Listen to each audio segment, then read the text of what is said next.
Voice Pakistan से मैं हूं सुमैया खुर्शीद। आपको अहम खबर से आगाह करते हैं। चेयरमैन तहरीक इंसाफ इमरान खान ने अपने कारकुनों को हिदायत की है कि वो सड़कों पर हायल तमाम रुकावटें खत्म कर दें। समाजी राब्तों की वेबसाइट ट्विटर पर जारी बयान में इमरान खान ने लिखा कि जैसा कि अब हकीकी आज़ादी लॉन्ग मार्च का दोबारा आगाज हो चुका है, मैं अपने तमाम वर्कर्स को हिदायत देता हूँ कि वो मुल्क भर में सड़कों की बंदिश को फौरी तौर पर खत्म कर दें। वजीराबाद में इमरान खान पर कातलाना हमले के बाद पीटीआई का लॉन्ग मार्च मुलतवी कर दिया गया था, जो आज दोबारा शुरू किया गया है।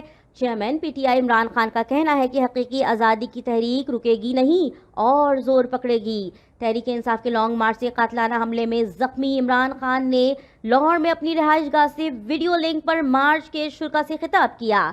इमरान खान का कहना था कि उन्हें मंसूबाबंदी के तहत कत्ल करने की कोशिश की गई। ये मंसूबाबंदी सितंबर में हुई थी।